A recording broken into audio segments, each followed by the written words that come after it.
नमस्कार, आप देख रहे हैं आपकी बात आपके साथ और मैं आपका मित्र, आपका भाई, आपका साथी कुणाल किशोर। रामचरितमानस में एक दोहा है तुलसीदास द्वारा लिखित, कवन सो काज कठिन जग माही, जो नहीं होई तात तुम पाही। इसका अर्थ हुआ मित्रों, दुनिया में ऐसा कोई कठिन कार्य नहीं है जो राम जी की कृपा से संभव ना हो। राम जी की कृपा हो तो वह कठिन से कठिन काम भी हो जाता है।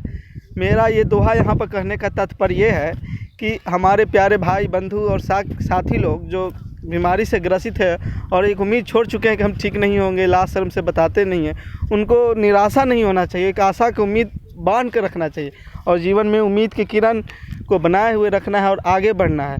और मैं पहले भी बता चुका हूँ प्यारे भाइयों साथियों, जिस तरह से राम जी की कृपा से कठिन काम भी सुगम और सरलता से हो जाता है। जिस तरह से राम जी की कृपा हुआ तो हनुमान जी संजीवनी बूटी के पहाड़ ही लेके चले आए।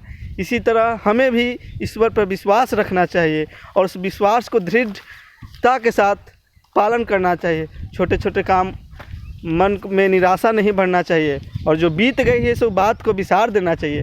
तो मेरे प्यारे युवा साथियों और युवा लोगों को मैं यही कहना चाहता हूँ कि आप हिम्मत मत हारें और बुरे काम से दूर रहें और बीती सो बिसारिए आगे की सुधीरो। राजेंद्र प्रसाद का एक कथन है कि हारिए न हिम्मत बिसारिए हरि नाम, जाके विधि राखे राम ताके विधे रहिए आप। तो हिम्मत नहीं हारना है और गलत रास्ते से जो चल चुका वापस आ जाना है। और आज मैं फिर आप लोगों के सामने वही बट वृक्ष के सामने खड़ा हूँ। उस बट वृक्ष का पौधा हमारे लिए रामबाण है, खासकर उस पुरुष साथियों के लिए जो अपना सब कुछ गंवा चुके हैं और वैसे भी साथियों के लिए जो संतान उत्पत्ति करने में समर्थ नहीं हैं और सभी जगह से इलाज करके थक चुके हैं। उनके लिए भी ये महान बट वृक्ष जीवन में खुशियाँ ला सकता है। एक बार प्रयास ज़रूर कीजिएगा।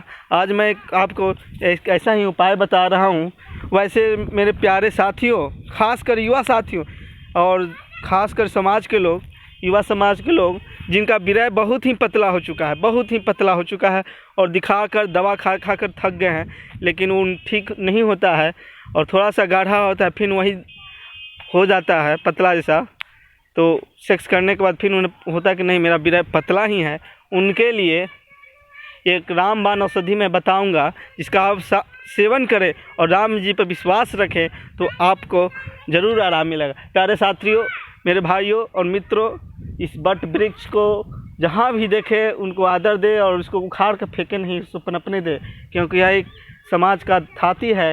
इसे आने वाले युगों तक युवा साथी के लिए वरदान साबित होगा। तो आज मैं प्रयोग करके बताऊंगा जिनका विरह बहुत ही पतला है, बहुत ही पानी जैसा है। कहते हैं कि मेरा विरह पतला है, पानी जैसा है, ठीक नहीं होता है।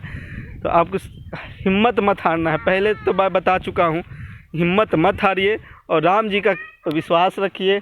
यदि आप अल्लाह पर विश्वास रखते हैं तो अल्लाह पर विश्वास रखिए और कहिए कि हम ठीक होंगे। मुझे और जो हस्त मैथुन करके अपना विरह को पतला कर चुके हैं वो भी भाई साथियों के लिए मैं कहना चाहूँगा कि आप हिम्मत मत हारो यार।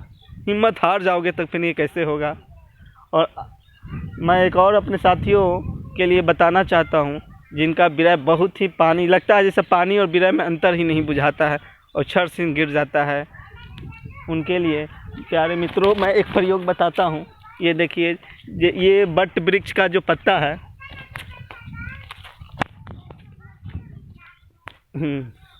ये देखिए, इस कोमल पत्ते को ताज़ा कोमल पत्ते जो है, इस कोमल पत्ते को तोड़ लेना है दोस्तों। ये कोमल पत्तों को तोड़ लेना है। देखिए कोमल पत्ता है, हाँ, इस कोमल पत्ते को तोड़ लेना है और तोड़ने के बाद इसको छाया में सुखा देना है। छाया में सुखाना है, छाया में, धूप में मत सुखाइएगा। इस कोमल पत्ते को देखिए, इस कोमल पत्ते को छाया में सुखाना है और सुखाने के बाद इसका चूर्ण बना लीजिएगा। सूख जाएगा, अपने आप चूर्ण बन जाता है। चूर्ण बनने के बाद इस कोमल पत्ते को आपको बराबर मात्रा में, जितना यदि आप चूर्ण बनाने के बाद 100 ग्राम होता है, 200 ग्राम होता है, 250 ग्राम आपके पास होता है, उस चूर्ण में 250 ग्राम मिश्री पीसकर मिला दीजिएगा। बराबर मात्रा में मिश्री पीसकर मिला दीजिएगा। और मिश्री पीसने के बाद इससे 2 से 5 ग्राम तक, ज़्यादा 10 ग्राम तक आप लोग इसके दूध का मट्ठा जानते हैं, मट्ठा का लस्सी, उस लस्सी में के साथ इसको सुबह खाली पेट सेवन कीजिएगा। सुबह खाली पेट सेवन कीजिएगा तो 1 सप्ताह तक सेवन कीजिए तो आपको खुद अनुभव हो जाएगा कि मेरा विरह जो है बहुत सुधार हो रहा है और पतलापन जो है ख़त्म हो रहा है। तो विरह का पतलापन आज की समस्या जो है बहुत ज़्यादा है। ये आज का समय में हमारे जो समाज है, हमारा जो भागदौड़ वाला ज़िंदगी है, उसमें पतलापन विरह का बहुत ही ज़्यादा है। आप लगभग 90% जो है युवाओं का विरह जो है आज के डेट में पतला हो चुका है। इसका एक कारण यह भी है दोस्तों को कुछ युवा तो हस्त मैथुन करते हैं, कुछ नियमित खान पान नहीं हो पाता है, ऑफिस में बैठ कर कुर्सी पर काम करते हैं, उसमें भी उनका विरह जो है पतला हो चुका है। तो उस विरह को, पतलापन को ख़त्म करने के लिए ये बहुत ही रामबाण उपाय है। इसका प्रयोग कीजिएगा तो आपको बहुत ही लाभ होगा। बस कोमल पत्ते को, इसके कोमल पत्ते को छाया शुल्क में सुखा लीजिएगा। छाया शुल्क मत कहने का मतलब है कि जहाँ धूप डायरेक्ट नहीं आता हो, इनडायरेक्ट रूप से आता हो, वहाँ पर कपड़ा पर, सूती कपड़ा पर रख लीजिएगा कोमल पत्ते को और उसको सुखा लीजिएगा। सुखाने के बाद जितना चूर्ण होगा, यदि मान लिया 500 ग्राम चूर्ण हो गया तो 500 ग्राम मिश्री पीस कर उसमें मिला दीजिएगा और उसको डब्बा में बंद करके रख लीजिएगा और उसको आप खाइए। सुबह खाली पेट खाइए।